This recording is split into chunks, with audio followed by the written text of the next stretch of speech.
It's time for another podcast by George. Straight talk, straight from the heartland, that'll have you saying, "By George, I think he's got it." Now, here's George. Hello, hi, how are you? Welcome on back into another podcast by George. Time to get the doctor back in the house. Dr. Andrew Nish, the medical director, John Stoddard, is joining us on the podcast by George live line today. Just love it. I'll tell you, these are very popular segments, and we get an opportunity to get our questions answered on a local level, and then also he's got his eye on everything that's going on around the world and nationally with COVID-19, and we get to talk about that as well. Doc, welcome back to a podcast by George. Thanks, George. Nice to be here this morning. Well, I guess my first question, this actually comes via my wife, and she watches probably too much news, but she's becoming increasingly alarmed because of the rate of increasing infections and the fact that the weather is turning colder and that we're kind of following what everyone predicted in the scientific community, that this was going to get worse. Her question is, do you believe that doctors and nurses, particularly in these hot spots, are they going to be able to keep up? I don't know the answer to that. It's really interesting because it's very geographic, and, we're alternating between hot spots in different areas of the country. So that's a hard one to answer in general because everybody's systems have different capacities and different tolerances. So, it's hard to know. It depends on where you are. And it depends on the infection rate. And it depends on, how many people are hospitalized. We're over 500 people in Iowa are hospitalized today.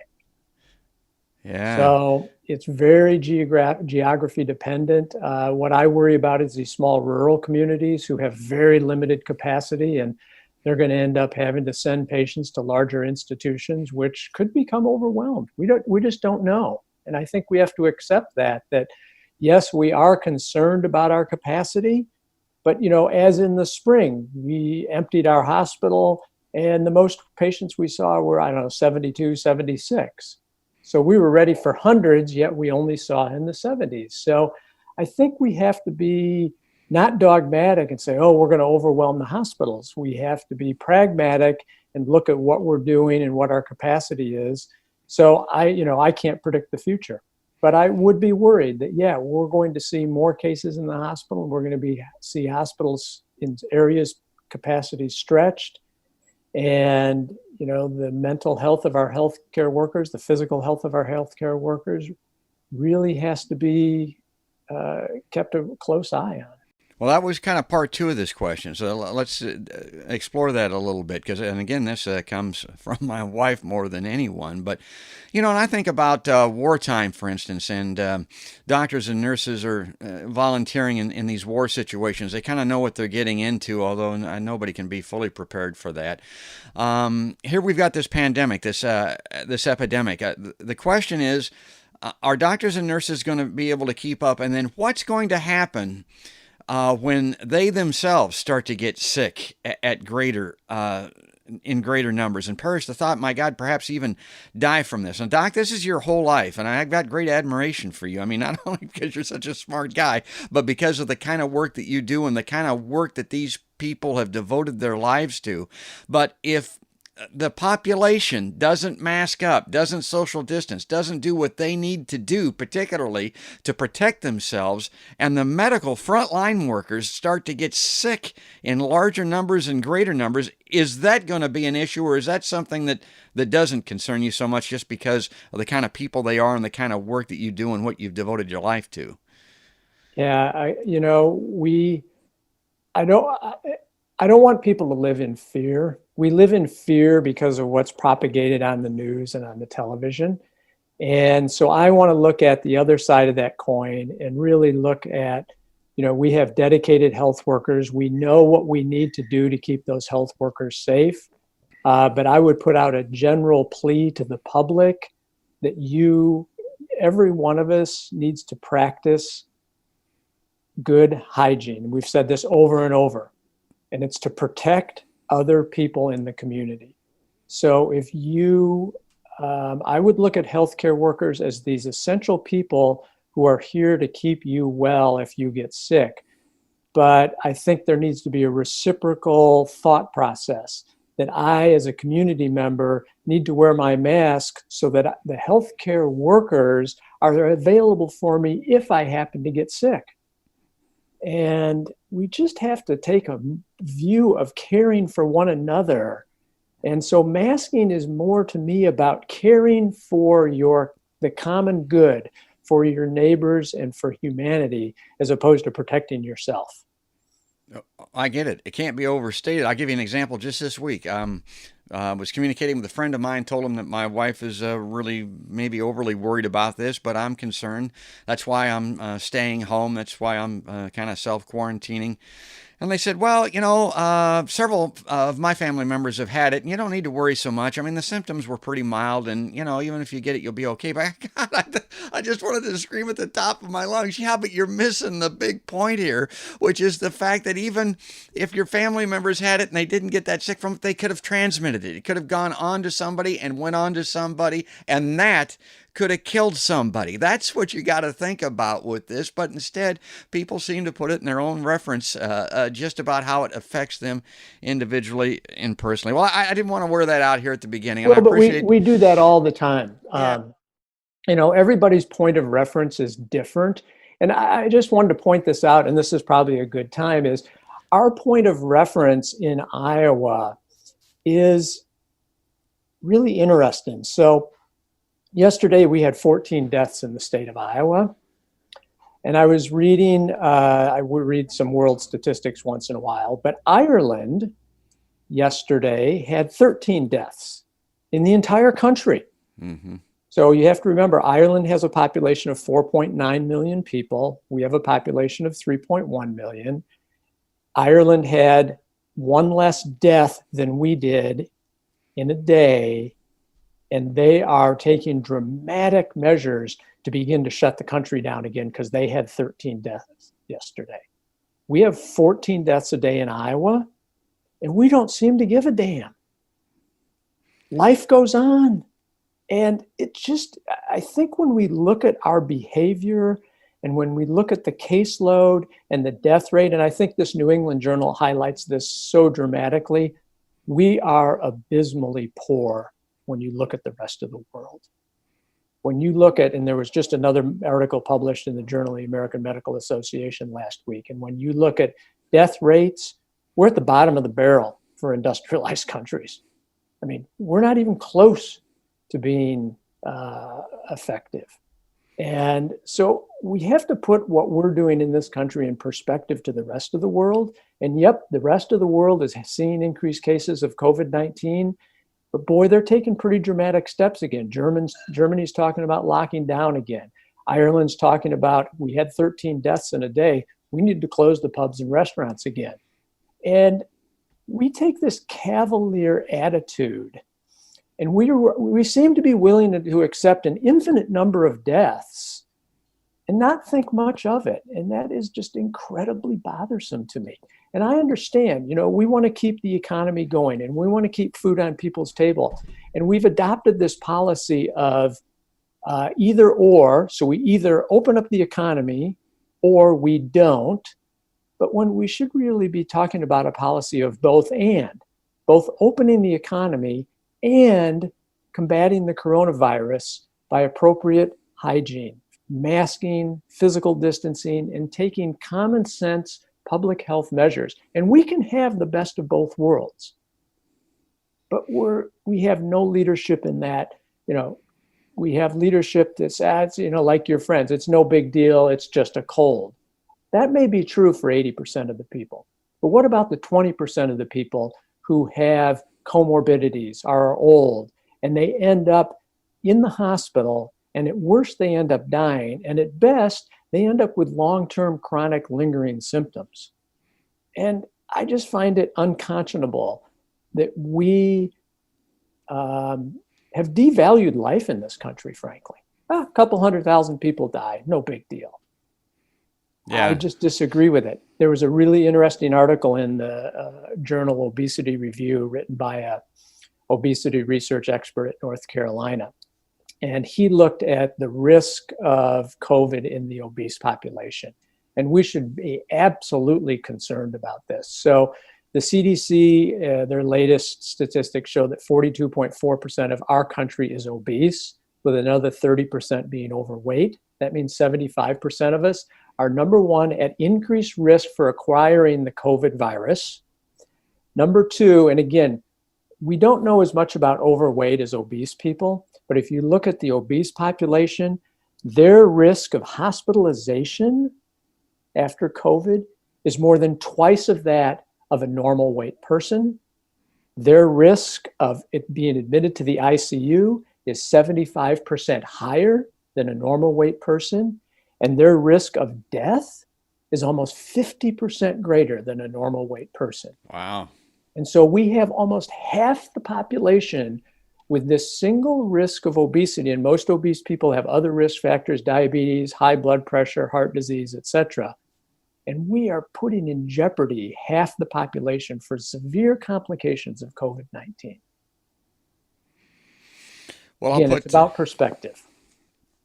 I'll share some of those articles, particularly that New England Journal of Medicine and that obesity study. Put that up so that people can have a look at it. Yeah, you can. It's in Obesity Reviews, and the author was Dr. Barry Popkin, Popkin. It sounds like a must read.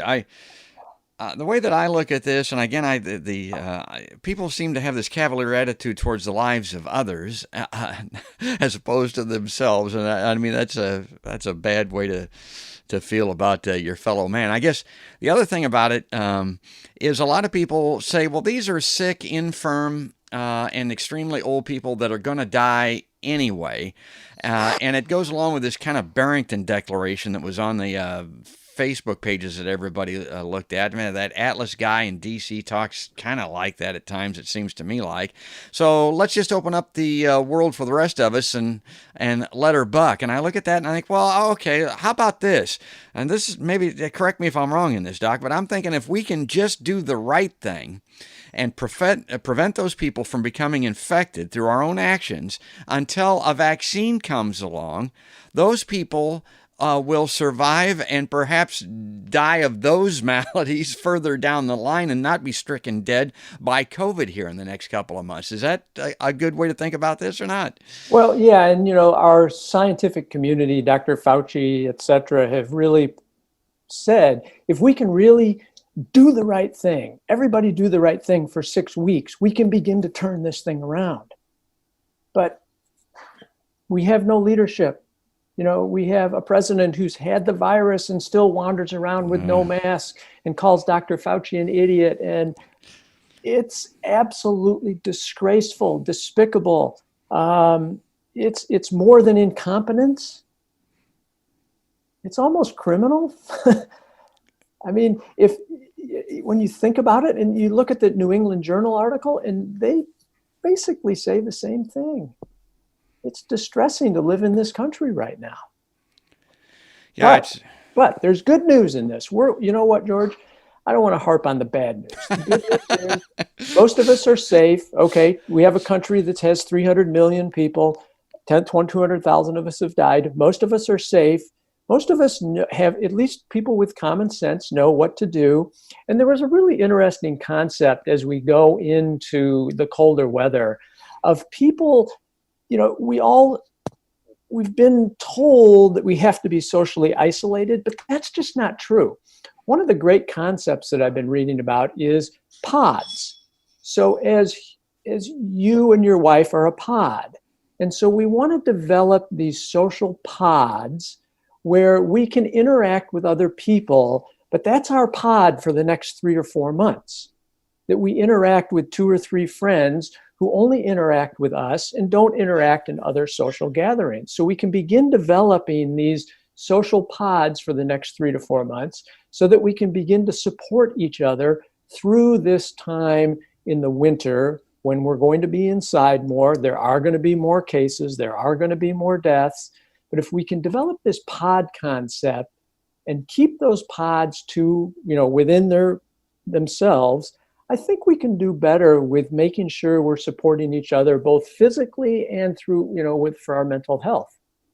So my wife and I have talked about this. We'd like to develop a pod of, several folks that we could interact with. I'm planning on doing some outdoor winter activities with people. Like I have an outdoor fireplace. You know what? We're going to have a party outdoors. We're going to have hot chocolate. I'm going to make a big fire. It's going to be great. So we can still be outside. Again, no such thing as bad weather, just bad gear, right? Yeah. And so we want to develop this mindset of, if we develop this mindset of, oh, I'm going to be isolated by myself, then that's going to be really detrimental. But if we can find our pod, our little clan for the winter, could be family, could be friends, could be neighbors, I would encourage everybody to find that little group that you all commit to only interacting amongst yourselves. And I think you can be safe and support one another. I know it can work. I don't want to be like an old gummer. I've talked about this on the show before, Doc. I grew up on this dirt road as a child. In the wintertime, you didn't go anywhere. If it was a combination of rain with the snow particularly, unless you had a farm tractor to get to the highway, you just stayed home for a couple of months during the wintertime. Well, these pods that you were talking about, they were your neighbors that generally were within walking distance, maybe the neighbors across the road, maybe one door down. And if you really had to get out and you had to visit somebody, that's what you did during the wintertime, living on the farm. Here we are coming up in the wintertime of COVID. So the similarities, I think, are striking. That was yours. A lot of times back then, that was your card club. I'll give you another little piece of information. That maybe they weren't your favorite people. Maybe they weren't your relatives, but they were the people that you could have that social interaction with because you could walk there in the mud and the snow and see them. So that's what you did for your own mental health, if for no other reason. And again, all we got to do is do that long enough to get out on the other side. Back then, what was the other side? It was springtime. What is it now in COVID? It's a vaccine. So I like that analogy. That makes a lot of sense to me. Yeah. Find your pod. Find your pod. And you know what? Be creative. I'll just give you an example this weekend. So there was supposed to be a family wedding this weekend. My nephew is getting married, but they're doing it with 6 family members. Small backyard outside ceremony. And my kids are coming home. They're both getting tested for COVID today. They're going to come home. It was my daughter's 30th birthday in June. We didn't have a birthday party, but we're going to have a dance party in an outdoor shelter out at Waterworks Park, where we've invited, 18 people outside, social distancing, masks for an hour. Yep, it's going to be cold, but you know what? Everybody's going to dress for it. So we have to get beyond this mindset that we can't go outside in winter. We can go outside in winter. We can have fun together. We just have to practice these small little public hygiene things, public health things, and it can be safe and we can still have fun. And, we get bombarded in the news by, oh my gosh, we're going into the winter. Oh my gosh, everybody's going to be inside. But let's think of it differently. Let's embrace the beauty of nature in the outdoors in the winter. And if you have that mindset that I can do this, I'm going to go outside and enjoy the snow, it can happen. We've been conditioned to think that the winter is awful when the winter can be one of the most beautiful times of the year if you really go out and enjoy it. Well, you're talking to an old hockey guy. So, I believe that because of the frozen ponds and lake and the opportunity to play hockey, and I hope it gets cold enough to do that again. I really like that. And you get to be my age, you get to be on a little bit. Here's we wind down the podcast and maybe the life and times of George. A lot of times what you end up, you got stories. It'll give you a story to tell. I'm thinking about that wedding that you're talking about. It's a story to tell and to remember and to share. And when we get on the other side of this, it'll be something that hopefully we can all remember with fondness and have a little laugh over. Well, Doc, we're running out of time already. It happens to us here. And in closing, maybe a little of this positivism that you're so good at, or anything else that you'd like to share, any kind of an advisory or a thought here as we wrap up this podcast by George. Oh my gosh. It's the same thing each time, is that this is the present moment. The present moment is this COVID virus, and life is different. but there are everyday things to embrace in life. And I would really, if you're really struggling, I would recommend people write a gratitude journal and be great every day. Write down 3 things you're grateful for that day. Because too many times we think of the things that we wish we had or the way it was when we don't really write down and recognize everything that we continue to have and should be grateful for. Most of us have housing. Most of us have food. Most of us have someone we can lean on. Write those things down, because as you write those down, as you write positive things down, then we feel more positive. So, your world is what you think. So your world can be this negative, awful place, or your world can be a positive, wonderful place to live. It's your choice. It's everybody's individual choice. And I would just make sure people recognize that, support themselves, and support other people through phone calls, whatever it might be. We'll make it. We are going to make it. No problem. Be creative. Be creative. Think creatively. Oh, that's great. Doc, again, thanks for coming back on a podcast by George. Thank you. Nice to talk to you today. Yeah, as always. And folks, I hope you like this, and I hope you subscribe to the podcast. And you can do that, of course, at podcastbygeorge.com. Go to the website, click on an icon, subscribe on that site, YouTube, Facebook, Spotify, iHeartRadio app, Stitcher, all of these various places. Wherever iTunes, you can get the audio-only version in your car or on your cell phone and listen to podcasts just about anywhere. Listen to Podcast by George. But that's gonna wrap it up. That's going to do it for us today. That's all there is, and there ain't no more. That's another podcast by George.